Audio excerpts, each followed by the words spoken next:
in that meeting you warned of unimaginable escalation if things continue in the direction they're going in the Middle East. What is your message to your allies in Tehran? Look, Iran is a sovereign country. It takes decisions by itself. And I said in my statement that Iran demonstrated incredible restraint for over 2 months. And as the Iranian ambassador just said, we've been asked, I believe indirectly, by the US not to retaliate or whatever while they were conducting the so-called peace talks on the ceasefire, which never happened.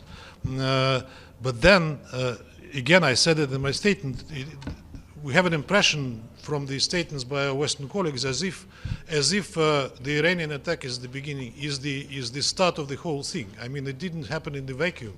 It was preceded by a number of events which still continue, including the recent events in Lebanon, and before that, and now in Gaza.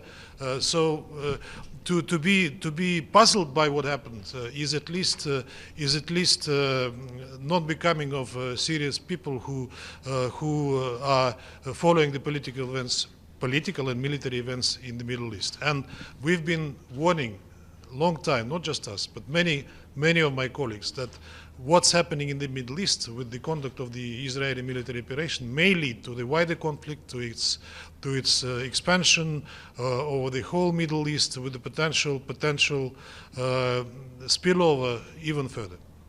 Ambassador, do you think Iran alert did Iran alert Russia? I don't hear. Did Iran alert Russia before launching its missile attack? I have no idea. Again, Iran is a sovereign country. It takes decisions by itself.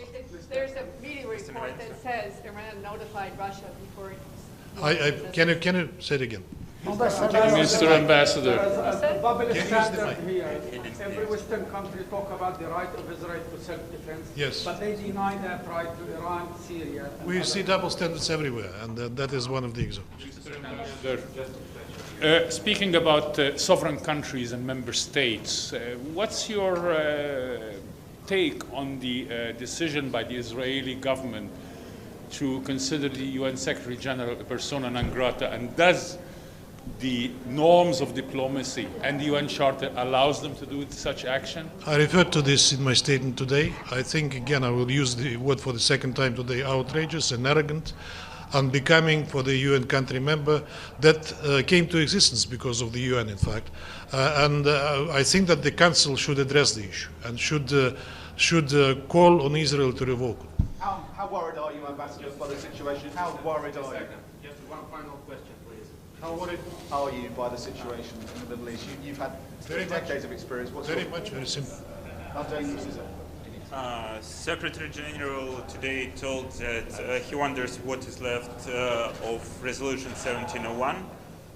So do you think that Security Council needs a new document on de-escalation between Lebanon and Israel? We'll have informal consultations right after the meeting, and we'll see what products may be proposed by Council members. But unfortunately, whatever considers Middle East, whatever considers